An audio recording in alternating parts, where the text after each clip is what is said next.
मंगलवार को मुंबई के कोकिलाबेन धीरूभाई अंबानी अस्पताल में सहारा प्रमुख सुब्रत रॉय जिंदगी की जंग हार गए। बीते रविवार को ही उन्हें अस्पताल में भर्ती कराया गया था। आज यानी कि बुधवार को उनका पार्थिव शरीर लखनऊ लाया जाएगा, जहां उनका अंतिम संस्कार किया जाएगा।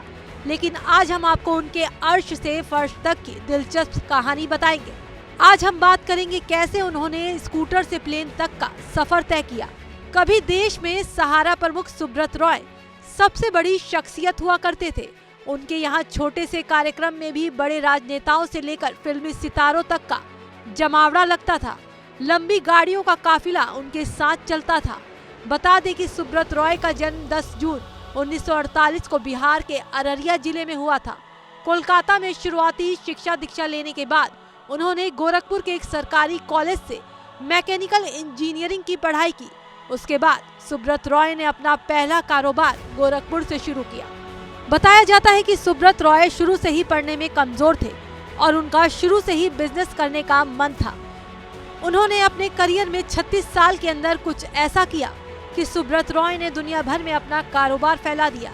1978 में सहारा की शुरुआत के समय सुब्रत रॉय की जेब में महज 2000 रुपए ही थे। सुब्रत को जानने वाले बताते हैं कि 70 के दशक में वो स्कूटर से चलते थे और उस समय उन्होंने फाइनेंस कंपनी की शुरुआत की, जिसमें रोजाना 100 रुपए कमाने वाले उस कंपनी में सेविंग के तौर पर 20 रुपए जमा करते थे।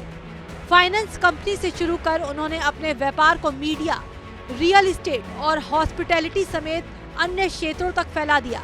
फिलहाल उन्होंने रियल एस्टेट के क्षेत्र में भी कई बड़े प्रोजेक्ट पर काम किया, जिसमें उनका उत्तर प्रदेश की राजधानी लखनऊ में भी बहुचर्चित प्रोजेक्ट सहारा एस्टेट रहा, जिसको लेकर वो काफी चर्चा में आए और इस प्रोजेक्ट को लेकर उन पर कई गंभीर आरोप भी लगे थे। सहारा के कंधे पर जब तक मुलायम का सहारा रहा तब तक कोई दिक्कत नहीं हुई, लेकिन जैसे ही 2007 में सत्ता परिवर्तन हुआ तो मायावती की निगाहें सहारा श्री पर टेढ़ी हो गई, जिसके बाद से उनका पतन शुरू हो गया। जिसके बाद वो कई साल तक जेल में भी रहे, लेकिन आखिरकार अब उनका ये सफर खत्म हो गया है।